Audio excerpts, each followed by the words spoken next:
జనసేన శాసనసభ పక్షం తరపు నుంచి మీ అందరికీ హృదయపూర్వక నమస్కారం. రోజు గవర్నర్ గారి ప్రసంగంలో బడ్జెట్ సంబంధించిన ప్రసంగంలో గవర్నర్ గారు ప్రసంగిస్తున్నప్పుడు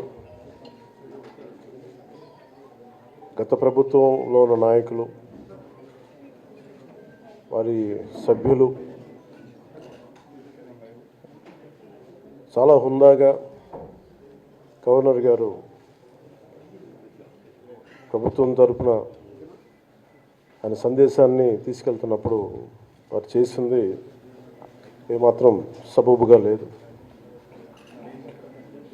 గవర్నర్ గారు గత నెల రోజులుగా ఆయన ఆరోగ్య పరిస్థితి బాగా లేకపోయినా కానీ కంటిన్యూస్గా తీవ్ర జ్వరంతో బాధపడుతున్నప్పటికీ కూడా ఆయన ప్రత్యేకించి వచ్చి ఆయన ఈ రోజుని చాలా ఘనంగా, చాలా బలంగా ఈ మెసేజ్ని ఇచ్చినందుకు ముందుగా గవర్నర్ గారికి మా ప్రత్యేక ధన్యవాదాలు.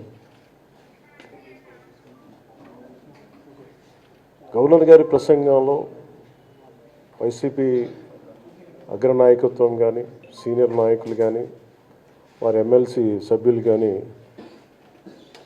గవర్నర్ గారి ప్రసంగం పత్రులు చించేయడం కానీ, లేదంటే వారు ప్రత్యేకించి డిమాండ్ మాకు ప్రతిపక్ష హోదా ఇవ్వాలి అనేది చాలా బలంగా మాట్లాడుతూ వచ్చారు. ఇది అడిగితే వచ్చేది కాదు, అది ప్రజలు ఇస్తేనే వస్తుంది.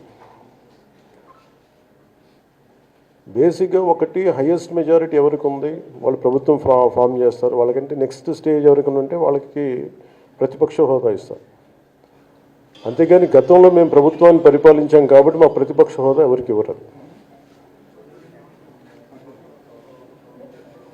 కనీసం జనసేన కంటే కూడా ఒక సీట్ ఎక్కువ ఇచ్చినా కానీ వాళ్ళకి ప్రతిపక్ష హోదా దక్కేది.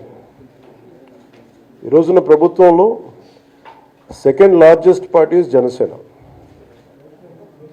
దాన్ని ప్రజల దృష్టికి తీసుకొద్దాం. వైసీపీ నాయకులు వాళ్ళు చేస్తుంది ఏంటంటే మాకు ప్రతిపక్ష హోదా ఇస్తే తప్ప మేము అసెంబ్లీలో అడుగు పెట్టాం, లేదంటే ప్రసంగాలు అడ్డుకుంటాం. అలా ఇది సరైన మెసేజ్ బయటికి వెళ్దాం. ఇది సరైన విధానం కూడా కాదు. ఇది ప్రజలందరికీ తెలియజేయాలనుకున్నాం. ఇది ప్రతిపక్ష హోదా ఏ పరిస్థితిలో వస్తుందంటే మీకు రూలింగ్ పార్టీ కంటే కూడా అత్యధికంగా ఇంకొక సీట్లు వాళ్ళకంటే మీరు వస్తే దాని తర్వాత స్థానం మీకు వస్తే ఖచ్చితంగా ప్రతిపక్ష హోదా వాళ్ళకే ఉంటుంది. 21 సీట్లు ఉన్న జనసేన, 11 సీట్లు ఉన్న వైసీపీకి ప్రతిపక్ష హోదా ఎలా వస్తుంది?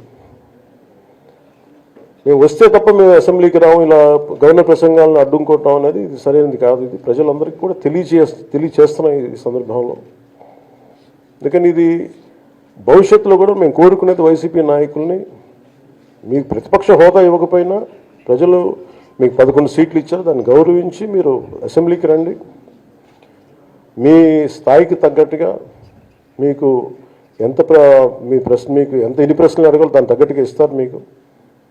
ఇవన్నీ దాటి మన స్పీకర్ గారు కూడా చాలా గౌరవంగా 11 సీట్లు వచ్చినప్పటికీ కూడా చాలా గౌరవంతో ఇంతకాలం వాళ్ళకి ఇస్తూ వచ్చారు. ప్రశ్నోత్తరాల సమయంలో కూడా ఆయనకి ఇచ్చారు. గతంలో కూడా ఇవన్నీ ఆయన రావడానికి కూడా ఆయన ఎలా రావాలి, ఏం చేయాలి, దానికి కూడా చాలా ఏమాత్రం ఇబ్బంది పెట్టకుండా గతంలో కూడా చేశారు. ఫస్ట్ మీరు మనకి గవర్నమెంట్ ఫామ్ అయిన తర్వాత కూడా వీటిని దృష్టిలో పెట్టుకొని వైసీపీ కొంచెం హుందాగా వ్యవహరించాల్సిన అవసరం ఉంది. వైసీపీ నాయకులకు కూడా మీకు బాధ్యత ఉంది. గవర్నర్ గారి ప్రసంగాన్ని మీరు ఆ విధంగా మీరు ప్రశాంతంగా విని దాన్ని జరుగుతున్న సమావేశాల్లో మీరు దాని లోటుపాట్లు మీరు చెప్తే బాగుంటుంది తప్ప ఇలా కూర్చోబెట్టి అరుపులు, కేకలు ఇది సమంజసంగా లేదు. అంటే అర్ధాంతరంగా ప్రతిదానికి అసెంబ్లీలోకి రాగానే గొడవ పెట్టుకోవాలి, దేన్నైనా విభేదించాలనేది ఇది చాలా లో లెవెల్ ఆలోచన విధానం, లో లెవెల్ స్ట్రాటజీ. అది ప్లీజ్ మీరు అప్గ్రేడ్ అవ్వండి, మీరు అప్లిఫ్ట్ చేసుకొని మీరు కూర్చోబెట్టి డెమోక్రటిక్ ప్రాసెస్కి గౌరవం ఇవ్వండి. మనస్ఫూర్తిగా వైసీపీ నాయకులకి ఇది నా విన్నపం, నా విజ్ఞాపన. This what I would like to say. And నిజంగా కావాలి అంటే మీరు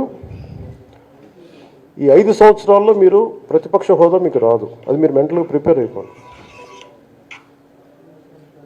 11 సీట్లతోటి మీకు ప్రతిపక్ష హోదా ఇవ్వబడదు, రాదు. ఎందుకంటే ఇట్ ఈస్ చంద్రబాబు గారు, గౌరవ ముఖ్యమంత్రి చంద్రబాబు గారు డిసైడ్ చేసేది కాదు, జనసేన డిసైడ్ చేసేది కాదు.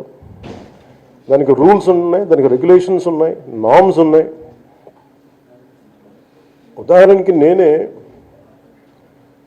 ప్రభుత్వం, మన కేంద్ర ప్రభుత్వం ఫార్మేషన్కి మేము వెళ్ళినప్పుడు పార్లమెంటరీ లీడర్ని ఎన్నుకోవాలి మనం కూర్చున్నప్పుడు, ఎన్డీఏ పక్ష నాయకుడు ఎన్నుకోవాలనుకున్నప్పుడు నేను నాయకుల స్థాయిలో నేను కూర్చున్నాను.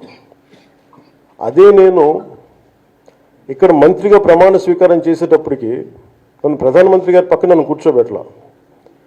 నేను డిప్యూటీ సీఎం అయినప్పటికీ కూడా అది మంత్రి హోదానే కాబట్టి తిరిగి నన్ను మంత్రులందరూ పక్కనే కూర్చోబెట్టారు తప్ప ప్రత్యేకంగా నన్ను అక్కడ కూర్చోబెట్టలేదు. They very specific rules and regulations నడుస్తాయి.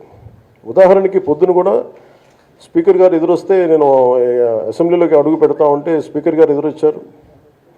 మనకి వచ్చి ఆయన కూడా ఆయనతో పాటు రండి వెళ్తుంటే ముందుకు తీసుకెళ్తుంటే నాకు అనిపించింది, సార్ ఇది డిప్యూటీ సీఎంకి ప్రోటోకాల్ ఉండదు, ఓన్లీ ముఖ్యమంత్రి గారు, స్పీకర్, మనకు కౌన్సిల్లో ఉండే చైర్మన్ ఆయనే మీరు చేయాల్సింది తప్ప ఇది మేము ఉండేది కాదని చెప్పి నేనే వెళ్ళిపోయాను. ఎందుకంటే మేమే ప్రోటోకాల్స్ బ్రేక్ ఎందుకు చేయమంటే మాకు లేని ప్రోటోకాల్ మేము అడగం.